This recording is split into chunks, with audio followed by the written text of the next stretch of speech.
Fala pessoal, tudo bem? Sejam bem-vindos a mais uma aula do professor Pedro Turco, aula de História, Ciências Humanas. Vamos lá, hoje nós vamos corrigir a nossa atividade, tá?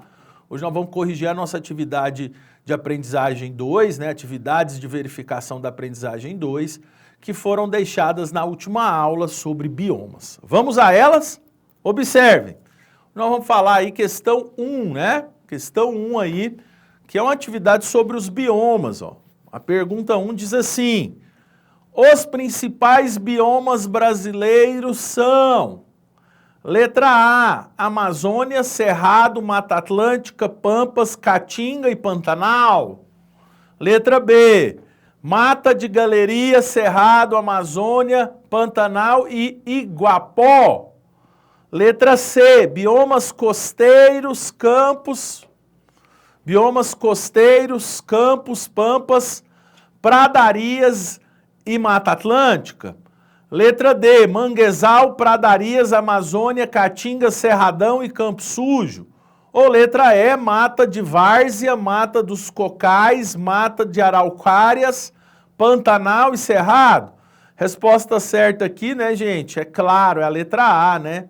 Os 6 biomas brasileiros são Amazônia, Cerrado, Mata Atlântica, os Pampas, a Caatinga e o Pantanal, ok? Questão 1, letra A. Questão 2. Questão 2 diz assim, ó: as savanas correspondem às vegetações arbustivas, com caules e galhos grossos e retorcidos, folhas grossas, raízes profundas e com adaptadas a ambientes secos, que não necessariamente são frios. Além das savanas africanas, existem algumas versões dessas no Brasil: o Cerrado, e na Venezuela, os llanos. Vamos para a pergunta? A pergunta diz assim, ó: o tipo climático que é mais comum à presença das savanas e sua variação é: letra A, equatorial, letra B, temperado, letra C, tropical, ou letra B, D, subtropical. A gente sabe, né, gente, o clima do Cerrado é o clima tropical, com as 4 estações do ano, mas 2 processos muito bem definidos. Ora, um período de seca, de estiagem, ora um período de chuva. Então, a resposta certa dessa questão aqui é a letra C, ok? Questão 2, resposta certa, letra C. Questão 3, observem as informações abaixo e responda. Tá aí, ó, a informação do clima-tempo de Goiânia. Tá aqui acusando manhã, tarde e noite. Um clima, quer ver aqui, ó? Um clima de 30, máxima de 30 graus, mínima de 14. No período da manhã, nascer do sol às 6h46, pôr do sol às 17h57, a umidade vai girar em torno de 29 a 64. A partir das informações, vamos para a pergunta, ó. A partir das informações, identifique se estão se tratando de tempo atmosférico ou clima. Justifique sua resposta. Resposta certa é essa daqui, ó.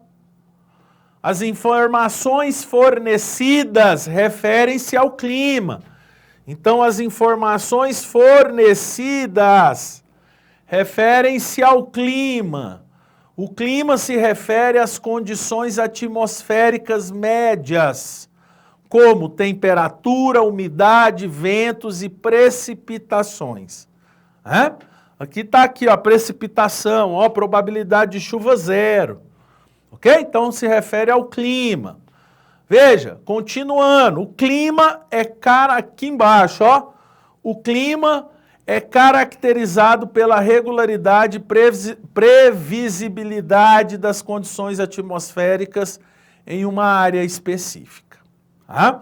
Então vocês viram aí, né, a questão 3 apresenta um panorama, né, das questões climáticas de Goiânia em um dia específico. E nessas condições estão aí o clima de Goiânia. Dá para você observar a temperatura máxima, a temperatura mínima, se vai chover no dia, quando o sol nasce, quando o sol se põe. Então todas essas informações se referem ao clima. Perfeito? Então a resposta certa é essa que está aí na telinha de vocês. Se referem ao clima. Vamos para a questão 4. Observem. Questão 4. Com relação às fontes históricas, considere os trechos a seguir. Permitem ao historiador estudar e conhecer o passado. Verdadeira, viu? 2. As fontes orais, entrevistas, os relatos, os contos, as lendas, etc., não são consideradas válidas como fontes. Falsas, são consideradas como fontes. Relatos, entrevistas, história oral, tudo é considerado como fonte, então é falso. Vamos para a afirmação 3. Podemos dizer que fontes históricas são registros ou vestígios deixados pelo homem ao longo da história da humanidade? Correto, né? Então a 1 e a 2 está correta, então aqui só pode, a 1 e a 3 estão corretos, a 2 está falsa. A 1 e a 3 estão corretas, a 2 está falsa. Resposta certa, letra B. Resposta certa, letra B, está aí na telinha de vocês, tá? A 1 e a 2 são as alternativas corretas. Os itens corretos são somente o 1 e o 3. Somente a alternativa 1 e a alternativa 3. A 2 está falsa, tá? Então, voltando aqui, a afirmação 2 está falsa. Seguindo. Questão 5.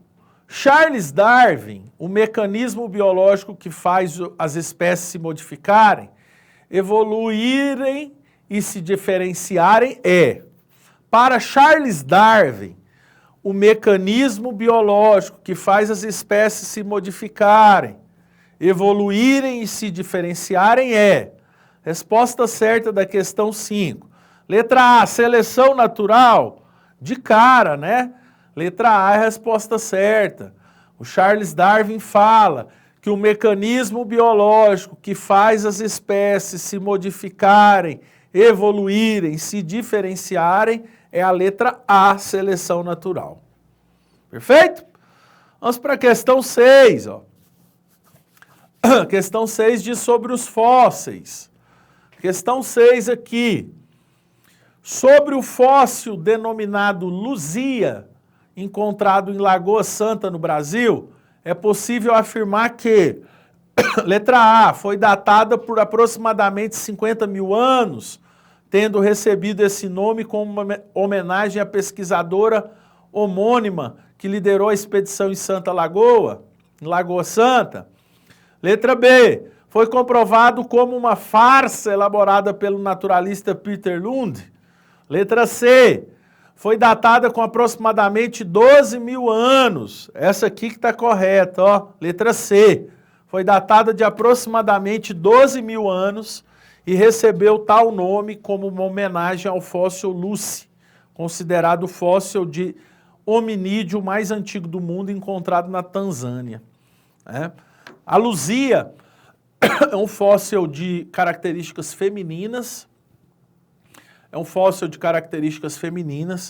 que foi encontrado no Brasil, né, o que demonstra a existência, né, de humanidades e grupos humanos durante a pré-história brasileira. Então ela desvenda e ela nos traz à tona inúmeras interpretações sobre a história. Ok? Ele é um achado arqueológico muito importante e a questão 6 faz referência à Luzia. Vale a pena, tem muita imagem dele na internet, vale a pena vocês pesquisarem e descobrirem sobre esse processo, ok? Veja, então a resposta certa é a C, né? Resposta certa é a letra C. Então voltando aqui, recapitulando, o cerrado, ele está presente no nosso estado de Goiás, né? é um bioma bastante extenso. A vegetação do Cerrado não possui um aspecto único, tá? Ele possui um aspecto variado. Então, o estado de Goiás, o nosso Cerrado está bem presente, ok? Só para vocês terem uma noção aí, ó, ele pega praticamente todo o estado de Goiás, tá? Então, o Cerrado pega praticamente todo o estado de Goiás. E daqui você vê como que ele foi devastado, né? Então, de um lado você vê aqui a distribuição original do Cerrado, e de outro você vê o Cerrado em 2002. Observem como que ele foi devastado por fazendas, plantações, monocultura, latifúndio, entre outras questões. Então, o desmatamento do Cerrado é algo evidente e triste. Então, veja, a perda da biodiversidade no bioma Cerrado já é uma realidade. Queria ressaltar isso com vocês. Reduziu-se o tamanho original desse bioma para 41%, então a gente perdeu aí 59% do Cerrado já. Relacionadas com o extrativismo e com a expansão agrícola, né? Com as fazendas e com os latifúndios. E o Cerrado, ele é inúmero, ele é um bioma que tem inúmeras espécies específicas, né? Esse aí é o famoso lobo-guará do Cerrado, que só existe no Cerrado, nosso querido lobo-guará. É uma das espécies encontradas na fauna do bioma Cerrado. Tá aí o lobo-guará, lindo demais, né? Veja, existem 3 formações, o nosso Cerrado existem 3 tipos de formação, formações. As formações florestais, as formações campestres e as formações savânicas. Então, esses 3 tipos de formações são encontradas no nosso Cerrado. Tá bom? Tá aí o ipê amarelo, né? Lindo demais o nosso ipê amarelo. Espécie bastante encontrada aqui no nosso bioma Cerrado. Existe o branco e o roxo também. Mas eu trouxe o ipê amarelo para vocês terem conhecimento de todo essa diversidade, essa pluralidade que é a fauna e que é o bioma Cerrado. Ok? Veja, quis terminar falando do Cerrado, essa primeira unidade, porque ela é importante para o entendimento do nosso estado de Goiás. Infelizmente, o nosso Cerrado está sendo desmatado, né? Está sendo alvo aí de desmatamento, que nos acende um sinal de alerta no sentido de preservar o Cerrado, porque é a partir do Cerrado que nasce o nosso estado de Goiás, que nasce as nossas riquezas naturais. Ok? Veja, na próxima aula, né, nós já vamos entrar aí na unidade 2, então nós vamos ver habilidade e conteúdos da unidade 2. A gente fecha a unidade 1 com esta aula, corrigindo essas questões sobre os biomas brasileiros. No mais, um forte abraço. Valeu!